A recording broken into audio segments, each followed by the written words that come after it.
Hola, ¿cómo la están pasando? Bien. Bueno, es un placer, es mi primera vez en mi historia, este primer congreso para mí, el 6º congreso, ¿no?, que organiza Silvia y Andrea. Así que bueno, vengo a presentarles las mujeres de la oncología, aquellas mujeres que marcaron el camino, ¿no?, que aunque son poquitas, pero veremos cuán importante es, ¿no?, porque la mujer tiene como ese toque, ¿no?, le da el toque a las cosas. Así que vamos a ahondar en algunas de estas mujeres que he elegido para ustedes y vamos a comenzar con la primera.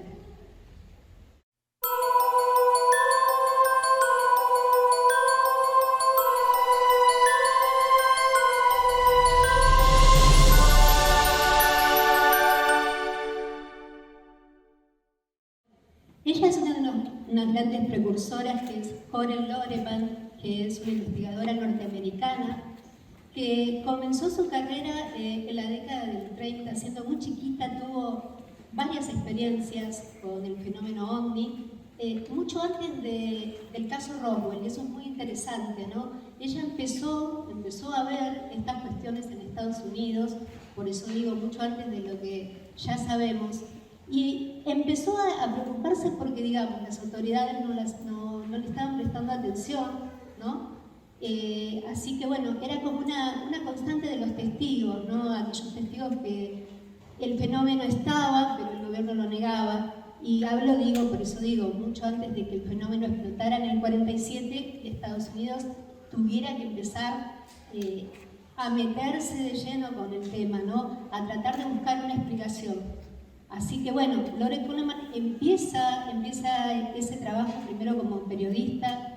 Se le empieza a llamar luego como la dama UFO, ¿no?, la dama de los platillos, le empezaron a decir, empezó a escribir en varios periódicos, y bueno, después va a pasar algo. Vamos a nuestro segundo video.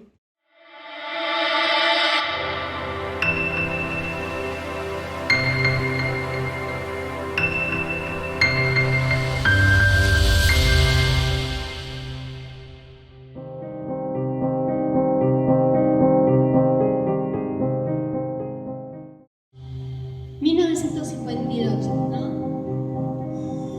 Se produce una de las oleadas más grandes de Estados Unidos, y bueno, esta mujer, junto que después vamos a ver también su esposo, Jim Lorenzan, empiezan a tratar de interesar al gobierno norteamericano, cosa que no pasaba, y es entonces que este matrimonio, que va a ser un matrimonio realmente fantástico en todo determinado sentido, va a iniciar una organización que va a hacer eco muy grande en todas las organizaciones posteriores, que se va a llamar APRO, ¿no? Y vamos a ver un poquito.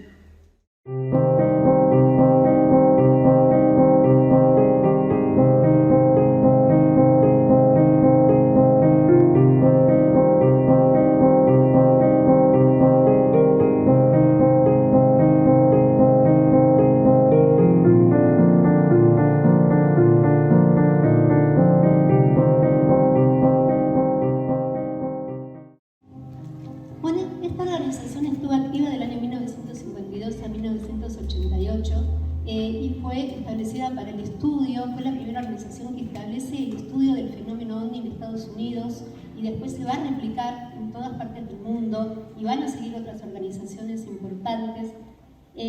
Pero esto, el fenómeno del año 1952, esa oleada inexplicable, es lo que lleva a este matrimonio a formar esta organización, que es la que nos sigue ahora, establece el modus operandi de estudiar el fenómeno en forma un poco más científica, un poco más objetiva, ¿no? Realmente darle un marco, y este matrimonio lo hizo, fue importante. Así que bueno, vamos a seguir.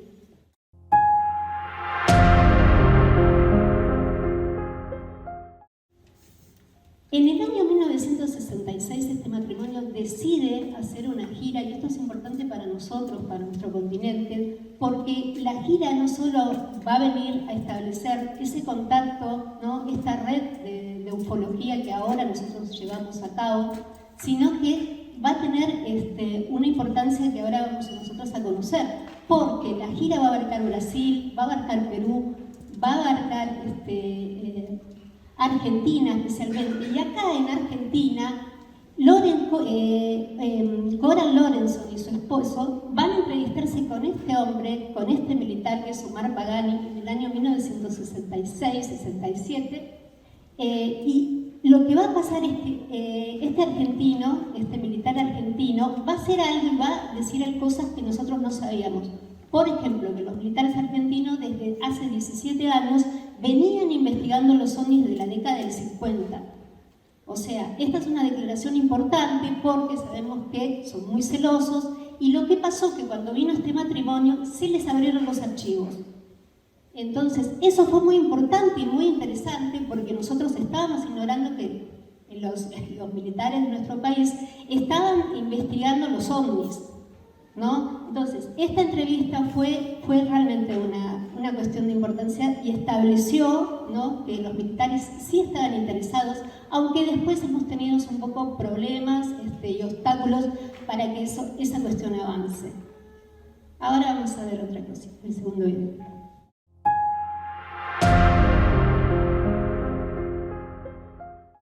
Otro de los puntos interesantes que se estableció con esta red, que se establece en Argentina, que se establece en Venezuela, que se establece en Brasil, a través del APRO, a través del patrimonio de Lorenzen, es que se llega a este vínculo con este investigador que está quizás no muy recordado, pero que es de vital importancia para ahora uno de los problemas que nosotros tenemos, que es la cuestión de los metamateriales, aquellos registros ovnis que vamos obteniendo a lo largo del tiempo. Y este hombre, Olavo Fontes, en el año 1957, le va a entregar a este matrimonio, debido a una amistad que tenía y además porque estaba participando dentro del APRO, le va a entregar unas piezas, ¿no?, que nosotros ahora sabemos que del caso Ubatuba, que se habla de un estrellamiento que hubo ese mismo año en Brasil, y se recuperó unas piezas que nos tienen a todos de cabeza. Así que bueno, ese fue un punto muy importante. Ya digo, esta red que empieza a vincular a Latinoamérica con estas cuestiones que parece que nosotros como países tenemos muchísimo que aportar, y el matrimonio Lorenzen se dio cuenta en ese momento de cuán importante era todo lo que estaba pasando en Latinoamérica, y después lo van a reflejar en varios de sus libros. Así que bueno, hay un video que les quiero hacer ver de cómo era la cosa antes, no ahora que nosotros prestamos atención, pero qué pasaba con esos materiales que se recuperaban, ¿no? Cómo eran tratados, qué pasaba con la ufología en la década del 70, a dónde tenía que ir un ufólogo cuando no podía ser escuchado, ¿no? ¿Cómo era esta cuestión? Y esto se lo quiero dedicar a mi amiga Andrea Simondini. Have been written up in these many books that you've authored, and I see too that some of the books have even been translated into foreign languages. Yes, that's true. Well, in addition to the books that we see here, you have several very interesting artifacts, and I'd like to have your help in explaining to us exactly what they are. Now, one of the very interesting things here are these things that appear to be little bits of metal. Could you explain what that is? Well, those are fragments of metal preserved in plastic, and we've performed tests on these. They're from a reported crashed disc in Brazil. And the metal has a purity structure that's quite unusual. The impurity signature hasn't been duplicated in any Earth-originated magnesium that we know of. So, in other words, you would have good reason because of this to believe that this would come from some extraterrestrial aircraft. Yes, while it isn't proven, absolutely, it certainly is good circumstantial evidence. Yeah, something that's been intriguing me since we first started talking and is this glove. Could you explain this glove? This is kind of a strange... Well, this was worn by a prospector who was out in a wild area in Canada and says that a flying disc landed in the clearing, and he tried to communicate with whoever was flying it. They didn't respond, and he eventually came up and touched the vehicle with the glove, and it was hot and burned the glove, according to his account. Well, now, Jim, let me ask you, this is something that, this is an intriguing piece of evidence, but what assurance do we have that this man didn't burn this on a stove and is telling a big story to get his name in the paper or, you know, well, he also told us that when the craft left, there was some kind of a hot jet flame that struck him in the chest, and it burned him in this manner, and these burns crop up periodically about every 120 days. I don't really think that a man would burn himself in this manner just to perpetrate a hoax. And besides this, he did take a polygraph test, and it had a positive result. Well, Jim, in view of all the evidence that you have seen and collected and the thousands of cases that APRO has investigated, would you be drawn to the conclusion that flying saucers do indeed exist? Yes, I think there's a body of evidence that supports the extraterrestrial hypothesis, and I, for one, think that there is other intelligent.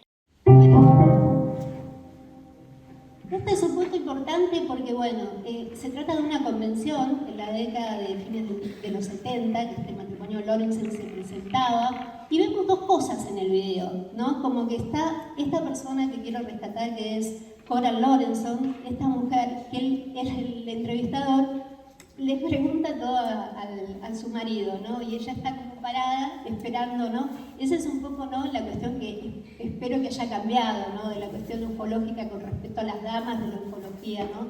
O sea, era así, era una cuestión así antes, ¿no? Pero también mostraba que los ufólogos tenían que ir a convenciones y podían mostrar este tipo de material que es tan importante ahora, ¿no? Este material estaba a disposición, pero solo si uno iba a una convención, si tenía, llegaba a un público reducido, ¿no? Esto, bueno, es muy interesante, ¿no?, para el análisis de cómo era la ufología en la década del 70 y cómo es ahora, ¿no? Pero Coral Lorenzen murió en la década después, en los 80, el matrimonio. Este matrimonio hizo muchísimo, no solo por el establecimiento del APRO, por el establecimiento de todas estas investigaciones que ahora se están dando un valor agregado, sino porque además, bueno, fueron un poco los iniciadores de que la ufología se estudie de una forma más científica. De hecho, en el APRO, esta organización de los estudios de estos objetos desconocidos, ¿no?, llegó a tener y contar con una red importantísima en muchos países. Así que, bueno, es bueno rescatar que fue esta mujer, debido a esta oleada, debido a sus propias experiencias de cuando era chica, que decidió llevar a cabo toda esta movida. Y como vemos, bueno, era difícil para una mujer de esa época poder tener una voz, no era fácil. Ella escribió mucho en periódicos, pero vemos que, ¿no?, cuando era una cuestión televisada parece que, bueno, la mujer seguía siendo silenciada, ¿no? Así que, bueno, esta es Coral Lorenzen, y vamos a pasar a nuestra segunda experimentadora, ya veremos.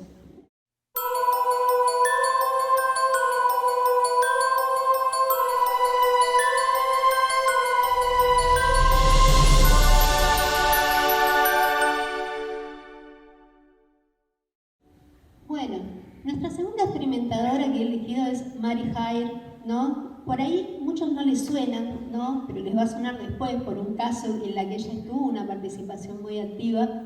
Y la cuestión es que esta mujer de Virginia del Oeste, en un lugar que se llamaba Point Pleasant, en el año 1966, ella era una simple periodista, tenía una columna local de un pueblo, o sea, pasaba revista a todos los sucesos que pasaban diariamente, los cumpleaños, una cosa muy regional, una cosa muy local, hasta que en esa región donde parecía que no pasaba nada, va a pasar algo importante y esta mujer va a tener una cuestión muy definida, que se trata de, como vamos a ver,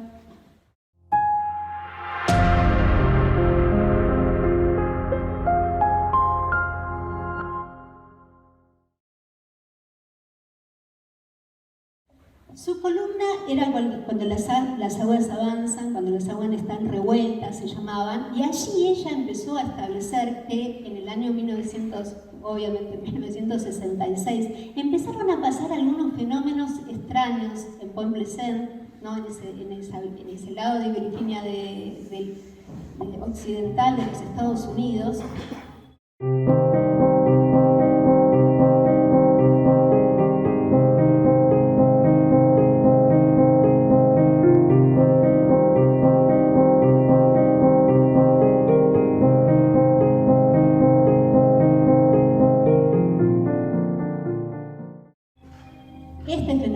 El fenómeno de Monaghan, el fenómeno del hombre polilla, ¿no? Esto va a establecer, ¿no?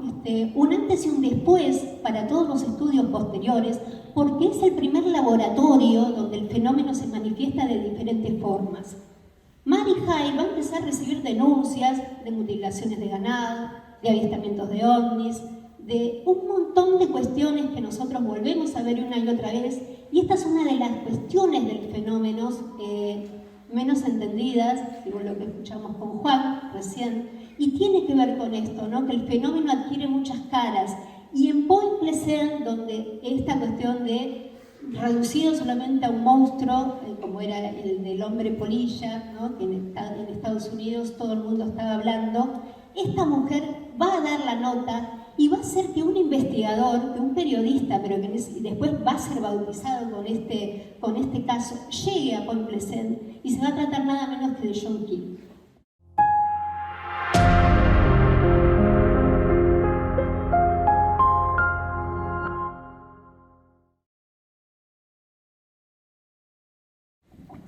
John Keel era un periodista, le gustaba mucho el mundo de los misterios, era un aventurero, pero él se nota estas cuestiones que estaban pasando, que estaba Mary Hyre, estaba reportando, que empezó a reportar ella todos estos fenómenos que empezaron a asombrar a los norteamericanos, y él llega a Point Pleasant, a ese lugar, y se va a establecer una cuestión, una amistad entre ambos. De hecho, él después va a reconocer el trabajo de Mary Hyre y le va a dedicar todo su trabajo y su obra y a la gente de Point Pleasant, porque es a través de ella que este investigador, que es uno de los referentes más importantes que nosotros tenemos, llega a esa cuestión, ¿no? Nos da vuelta con las cuestiones que pasan con la ufología y con el fenómeno ovni en sí, ¿no? Un campo, un laboratorio donde pueden ocurrir mutilaciones, donde pueden ocurrir avistamientos, donde estaban pasando hombres de negros y un montón de cuestiones que nosotros ahora sabemos, ¿no? Y que este caso del año 1966 y que empezó en el 66, duró hasta el año 1967, cuando tiene lugar un terrible desastre, ¿no? Uno de los puentes de Point Pleasant se cae, mueren 46 personas. Bueno, es un fenómeno que nos muestra un montón de variantes en ese mismo lado, no son todas buenas en ese caso, ¿no? Y de hecho Keel quedó espantado con lo que estaba pasando, y lo publicó y se dio a conocer al mundo, ¿no? Aunque bueno, después ha sido un poco, ¿no? No tan bien mirado, ¿no? Pero bueno, estableció que el fenómeno no era tan amigable en ciertos aspectos como nosotros a veces lo pensamos, y no lo es de hecho. Así que bueno, fue esta mujer, digamos, que recogió, dio la voz y que llevó adelante la investigación de John Keel, y él lo supo ver, debe ser uno de los pocos referentes que que la ha establecido como la mujer que lo ayudó realmente porque nadie en el pueblo lo quería recibir, los testigos no querían hablar con él, ella le abrió la puerta de todos sus contactos. De hecho, el fenómeno la rozó a ella y la rozó a familiares, lo que habla de que cuando uno investiga estos casos puede tener el efecto que tiene el fenómeno en nosotros y el efecto que tiene, como decía Juan, proteger a la familia, proteger a los contactos y a la gente que tenemos cerca, porque el fenómeno no siempre es amigable y en buen presente, porque el hombre polilla, por más que parezca ridículo, se estableció que es así, ¿no? Quiero dar a conocer un fragmento para que entiendan, a ver si se escucha bien, si no lo vamos a dejar. La semana pasada mi amigo recibió una llamada telefónica extraña de un ente, un espíritu, lo que fuera. Parecía saberlo todo. ¿Como Dios? Y hacía predicciones. Sí. Que se han confirmado. Sí, le llamó un tal Indrid Gold. Es percepción, John. A cada cual se le aparecen de forma diferente. Una voz, una luz, un hombre, un monstruo. Si tu amigo piensa que está hablando con Dios, está totalmente equivocado. ¿Y cómo se explica que lo sepa todo? Mira allí arriba. Si hubiera un accidente de tráfico a unas manzanas de aquí, es muy probable que lo viera el que limpia los cristales. Pero no significa que sea Dios. Ni siquiera que sea más listo que nosotros. Lo que pasa es que desde donde está, puede ver un poco más lejos que nosotros. Creo que es evidente que esas entidades están más adelantadas que nosotros. ¿Por qué no se presentan y nos dicen lo que piensan? Tú estás más adelantado que una cucaracha. ¿Has intentado alguna vez explicárselo a alguna de ellas? ¿Cuántas personas lo han visto? 10, tal vez 20.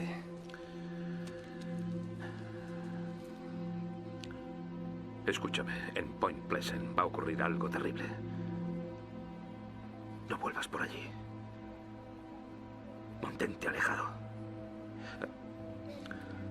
No puedo continuar hablando de esto.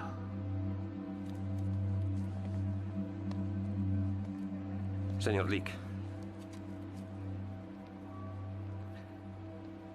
¿hay alguna razón por la que fui a parar a ese lugar? Algo me llevó hasta allí. Lo que te llevase hasta allí te llevó para morir.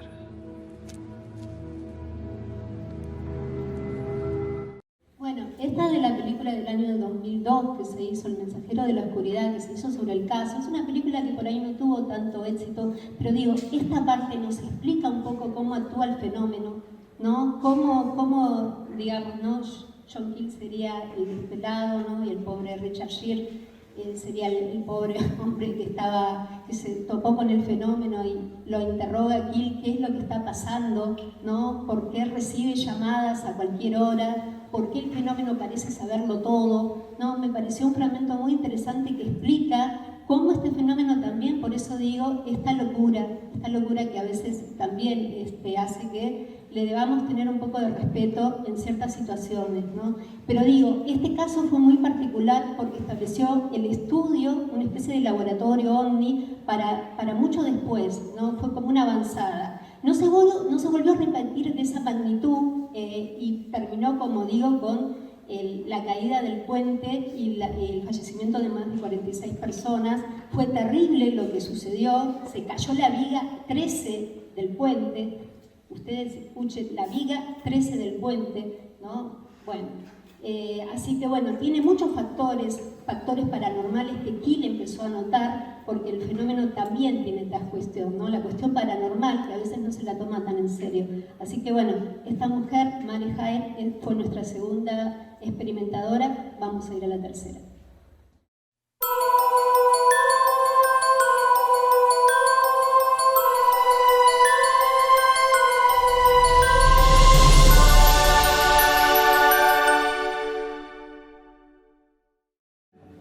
Bueno, Linda Moulton Howe es una de nuestras experimentadoras más mediáticas por ahí, la que más reconocemos, ¿no?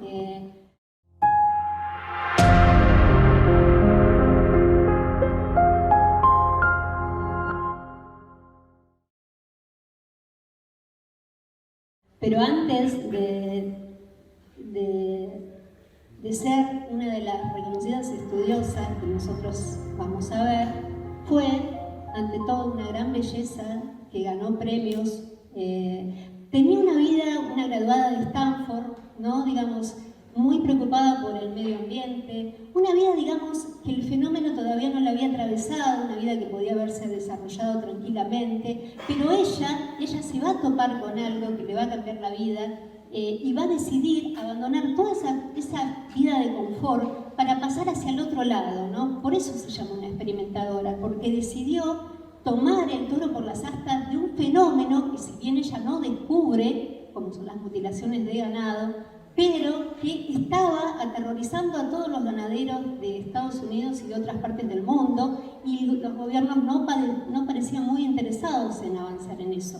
Pero ella va a tomar esa posta, ¿no? Y se va a lanzar de lleno y va a poner al gobierno en aprietos, ¿no? Con un documental que después va a ganar un Emmy, o sea, debe ser el primer documental de mutilación y ganado que recibe ese premio.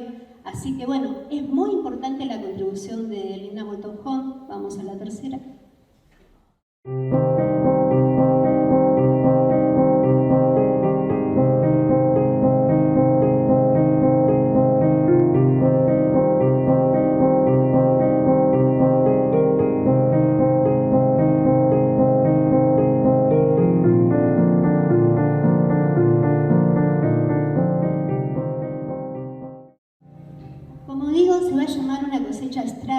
Y tiene que ver con esta cuestión, ¿no?, de las mutilaciones de ganado. Linda se topó con este misterio a través de que los ganaderos, ella estaba haciendo trabajos de medio ambiente, o sea, documentales que no tenían nada que ver con este fenómeno, pero este fenómeno estaba ahí y decidió llevarlo adelante. Vamos a ver un pequeño fragmento, está un poquito en inglés, pero para que vean, este fue el documental con que ella ganó después el Emmy, ¿no?, por el trabajo que hizo y lo horrorizada que estaba por todo lo que estaba sucediendo. Vamos a ver un poquito nada más en el intro, está en inglés, pero después yo se los traduzco. The film you are about to see, called A Strange Harvest, was first broadcast in May 1980. The subject is a mystery which has haunted ranchers and law enforcement for the past decade: the mutilation of animals, especially cattle, throughout the United States and Canada. Since the first broadcast, mutilations have continued, but with little or no media coverage, perhaps because it's easier to accept the usual explanation of predator attack. However, in the past few months, since September of 1982, I have received 12 mutilation reports from sheriff's offices, all relating to bizarre cuts, not predators. One of those happened right here in this field on September 16th, 1982. Bueno, en 1983, ¿no? Bueno, ella presenta su documental en los años 1980, esto ya seguía sucediendo en el año 1983, 12 mutilaciones que se encuentra con ganaderos aterrorizados que no saben por qué está pasando lo que está pasando. Si bien Linda después va a tener una posición un poco controvertida para el resto de los estudiosos, pero ella es una defensora de que lo que estaba pasando no era nada terrestre y nada que se pudiera explicar. Pero digamos, me parece que esta es la Linda que me encanta, es la Linda que quiero rescatar, porque sé que la han visto en muchos documentales, pero no olviden que ella, gracias a ella, esta cuestión tomó fama mundial, y es otra de las patas del fenómeno, así como veíamos lo que pasaba en Point Pleasant con el hombre polilla. Vemos aquí otra de las patas del fenómeno que estaba atravesando los Estados Unidos, donde las mutilaciones venían precedidas de luces, y había mucha cuestión, ¿no? ¿Qué es lo que pasa, ¿no? Las luces, ¿tienen que ver con esto? ¿Es otro fenómeno? Bueno, todavía nosotros estamos en proceso de investigación, ¿no? Tratando de entender qué es lo que sucede. Pero bueno, esta fue una investigación que le llevó a ganar un Emmy, y que es una investigadora que yo sé que por ahí la ven mucho como mediática, pero no se olviden que es una gran investigadora, de que prestenle mucha atención a Linda. Vamos a ver a la cuarta.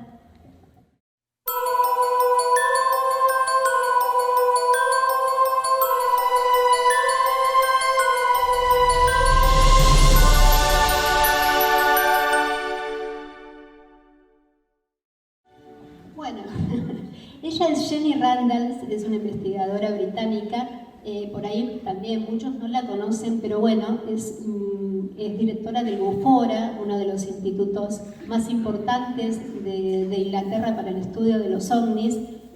Lo fue en su momento, ahora está a cargo de Philip Mantle, pero en su momento ella empezó también con un avistamiento, ¿no? Tuvo una parte de experimentadora. En Inglaterra, bueno, nació, como se dice, en un pueblo de brujos, y empezó a ver esta cuestión del fenómeno, primero como fans, y después tomó las riendas del Bufora, siendo una de las primeras mujeres en llevar adelante una institución de esa envergadura. Y bueno, vamos a ver qué es lo que hizo Linda de especial con respecto a este tema, porque puso su mira, como vamos a ver, en un efecto que ella le llamó el factor Oz. Vamos a verlo.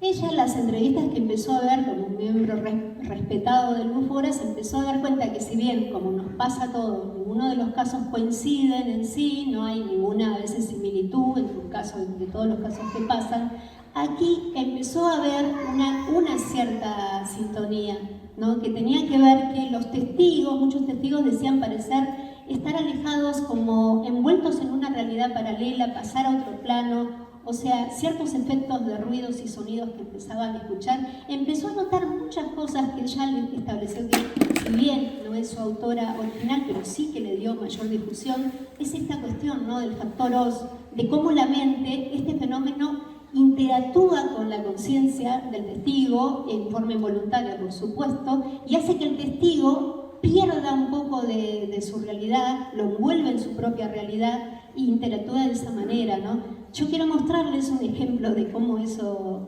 ocurre. Vamos al video.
Esta escena del tornado, creo que especifica muy bien lo que a veces vive un testigo, ¿no? Cómo es envuelto por este fenómeno. Y me pareció que estaba interesante, ¿no?, poder mostrarles cómo a veces actúa, ¿no?, en este caso, ¿no? Una especie de realidad se establece que no es la que estamos acostumbrados. Y bueno, esto es lo que hizo Jenny Randall, después lo expuso en sus libros, El Factor Oz, y me parece que es muy interesante. Ella tiene una posición más dura, incluso dentro del BUFOR estableció, no estaba a favor de la hipnosis, bueno, es un punto controversial, espero que Berlanda no se enoje, pero no estaba a favor de estas cuestiones, ¿no? Estableció ciertos puntos, ¿no? Pero bueno, me parece que espero que la puedan rescatar porque sé que es un nombre no muy escuchado y atiendan el factor oso. Vamos a ir a nuestra quinta experimentadora.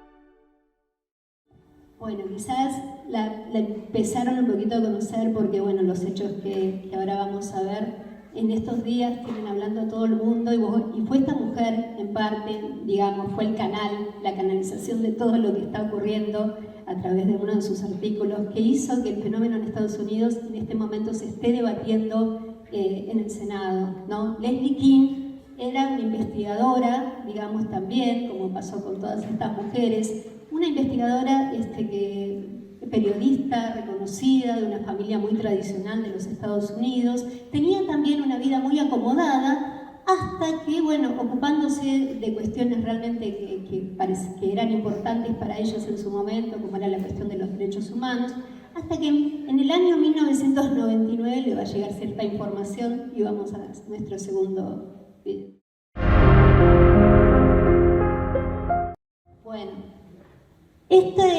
el proyecto, el proyecto de defensa, el proyecto Cometa, el Comité de Estudios Avanzados, es un documento que está olvidado, pero que en el año 1999, mucho antes de lo que estamos viviendo ahora, ya los franceses estaban preocupados, y no cualquier francés, los militares franceses estaban empezando a hacerse preguntas de qué es lo que estaba pasando con el fenómeno, y bueno, esto se filtró, nunca se supo quién lo hizo, fue un documento que tuvo cierta repercusión, pero como que si no lo hace Estados Unidos, no pasa el sedazo.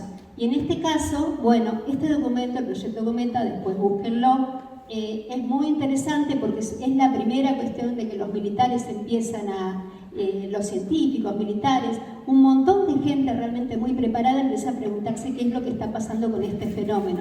Leslie King cae con este tema, se queda muy asombrada y decide empezar a llevar adelante tímidamente sus primeras, tratando de convencer a los periódicos que ella estaba trabajando, que son muy importantes, como el Boston Globe y el New York Post, de que estos temas debían ser tapas de los diarios. Y fue así que vamos a ver ahora que lo hizo, ¿no? Que lo logró.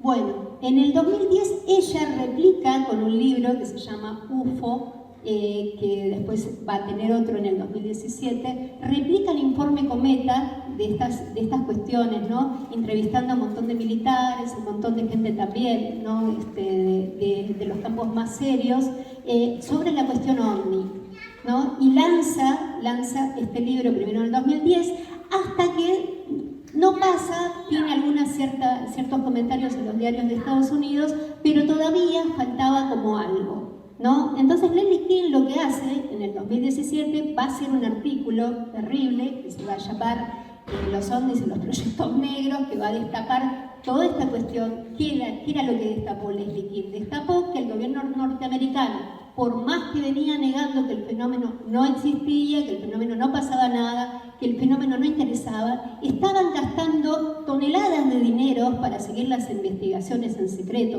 toneladas de dinero, porque el fenómeno obviamente seguía muy, muy interesado, ¿no? Para ellos seguían teniendo esa espina clavada de que no podían explicar qué hace este fenómeno aéreo en sus cielos, y por qué, y de dónde, y cómo, ¿no? Y bueno, Leslie King hace esta movida realmente, y bueno, vamos a pasar este video que seguro lo van a conocer. There's a whole fleet of them. Look on the ASA. My gosh. They're all going against the wind. The wind's 120 knots from the west. Look at that thing, dude.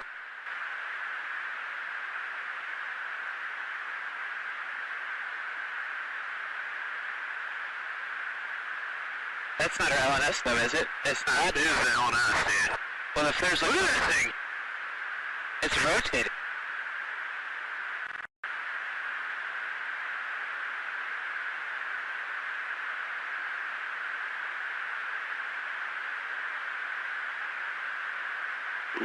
Nickel 6-1 Tango, Roger, over.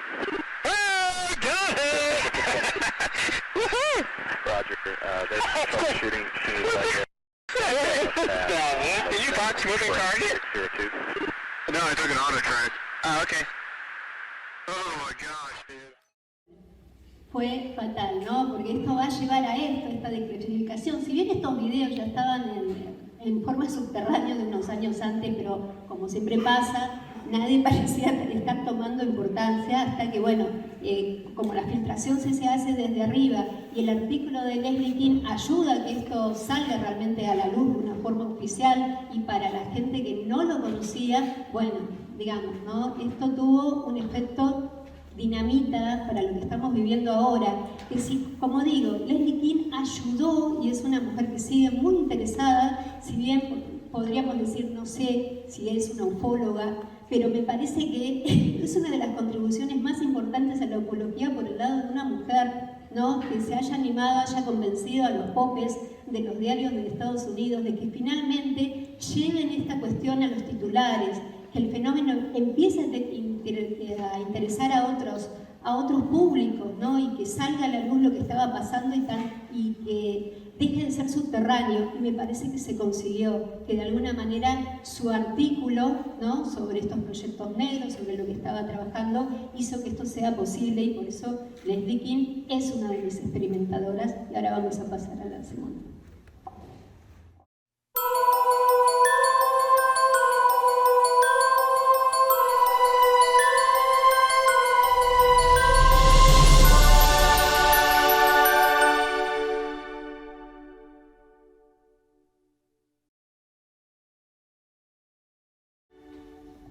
Bueno, Mercedes Pullman es una investigadora ucraniana que actualmente reside en España, con quien coincido en un grupo que se llama El Ojo Crítico, con quien escribimos, ¿no? Pero la quiero rescatar porque ella está llevando adelante un trabajo muy fantástico con respecto a todo lo que es la ufología rusa, que si bien, bueno, en este momento puede ser difícil, pero que viene haciendo aportes realmente increíbles en la materia. Es antropóloga, es una mujer muy, muy dedicada y que, bueno, ha sido aceptada y ha sido llevando a España hacia estas nuevas revelaciones que poco se saben a veces y que ella tiene muchísima, pero muchísima información in situ por haber estado tanto tiempo viviendo también en lo que es Ucrania y después en Rusia y después regresado a España. Así que, bueno, nada, para mí Mercedes Pullman la vamos a escuchar porque nos ha mandado un video y un saludo al Congreso en este momento para que ustedes la conozcan, ¿no?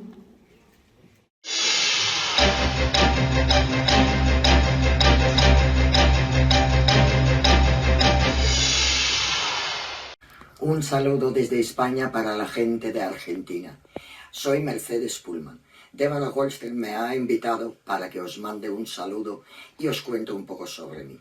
En España dicen que soy ufóloga. Yo no estoy tan segura porque no dedico todo mi tiempo libre a esto, porque soy antropóloga y me dedico sobre todo al estudio de tradiciones populares. Pero me encanta la gente apasionada, mucha gente en Argentina que sigue buscando la verdad y es maravilloso. En España cada vez hay menos, así que os animo que sigáis investigando, que sigáis buscando, pero sobre todo que seáis críticos y serios a la hora de investigar. Por gracia o desgracia no he sido experimentadora, ojalá pudiera ser, pero soy una investigadora. Y os cuento un secreto, que cuando investigas un caso ovni que parece perfecto y después encuentras que no lo es, os prometo que a mí se me rompe el corazón. Cuando piensan, no, pues ha destrozado el caso ovni. No, mi corazón está roto. Y mientras la gente habla de esto, yo sigo recogiendo pedacito a pedacito y esperando otro caso que me va a interesar. Muchas felicidades a todos vosotros que seguís en este congreso, que no paráis y que seguís buscando todo lo que podéis encontrar sobre el fenómeno. Da igual cómo se llama, el OVNI, el UAP, lo importante es encontrar las respuestas. Un saludo para todos.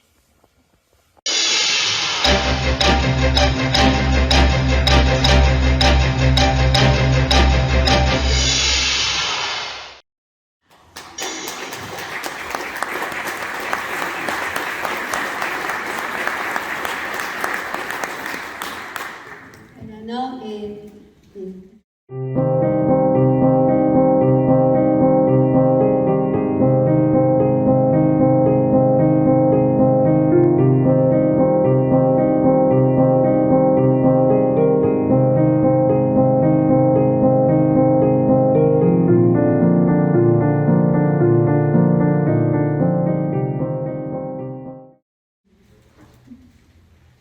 Mercedes Pullman, bueno, ella dice que no es experimentadora, pero les puedo asegurar que es una extraordinaria investigadora, ¿no? Secretos mejor guardados en la KGB. Programa de estudio del fenómeno en la Unión Soviética. Bueno, ovnis en Ucrania. Es una investigación realmente increíble lo que está sacando en España. Así que bueno, ella creo que vale la pena explorarla, ¿no? Porque representa un poco la nueva ufología que se está cocinando, ¿no? De estas mujeres que tienen la garra, ¿no? Y que quieren poner su pie, ¿no? Y en España ha sido bien recibida, así lo que no es poco porque son duros, allá son muy duros. Así que bueno, nada, quería presentárselas. Y bueno, voy a cerrar con una experimentadora muy especial.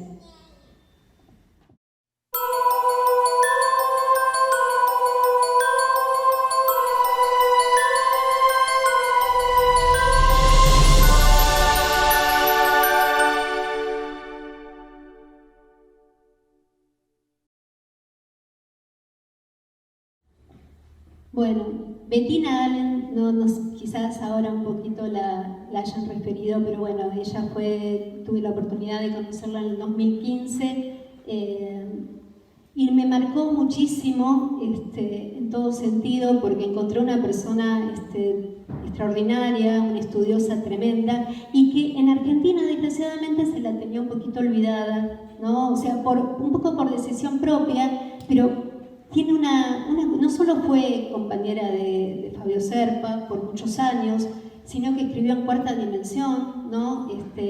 Hizo muchos aportes, estuvo en el caso de la Florida. Bueno, voy a mostrarles una cuestión muy especial de Bettina Allen que estando presente Juan Pérez, que vamos a ver.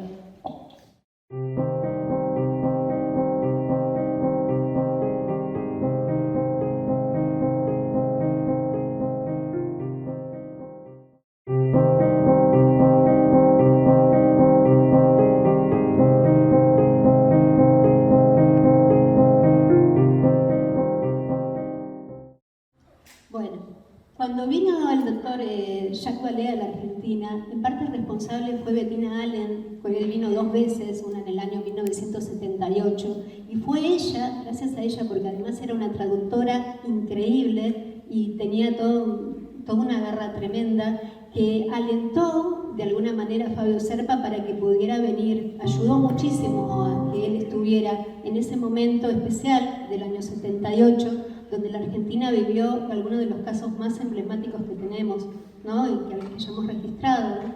Así que bueno, Bettina Allen estuvo ahí, Vallée cuando vino por segunda vez, cuando se estrenó la película, para participar de la película Testigo, ¿no? De la que participa Juan, Vallée pidió verla a Bettina Allen, así que tengan en cuenta lo importante que ella había sido para todo este proceso. Y hoy, por eso digo, es una investigadora que no ha sido puesta en su lugar y me parece que, bueno, nos dejó en el 2021, el año pasado, con todo el dolor. Así que para mí ha sido terrible su desaparición. Pero bueno, quería recordarla y quiero recordarles, no es el tema de hoy, pero quiero recordarle que ella además estuvo involucrada en un tema que es realmente tremendo, que es la Cueva de los Tallos.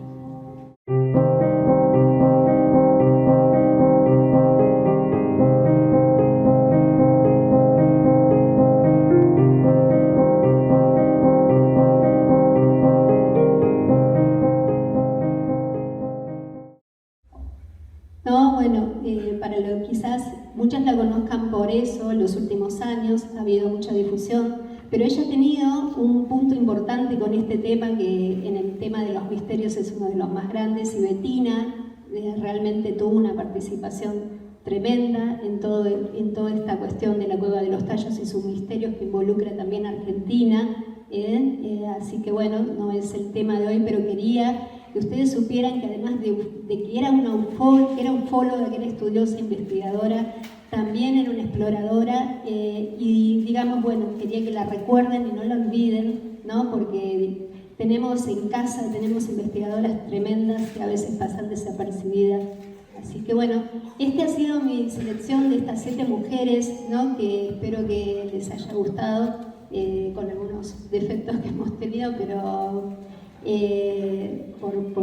por culpa mía por ahí.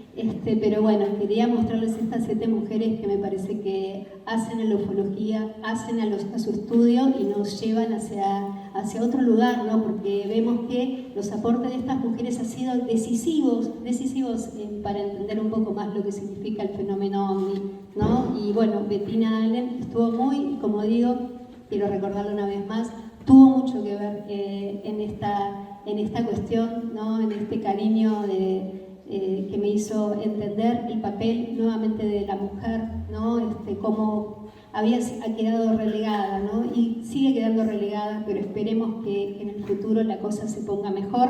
Así que bueno, muchísimas gracias por haberme escuchado y les agradezco. Fuerte el aplauso para Débora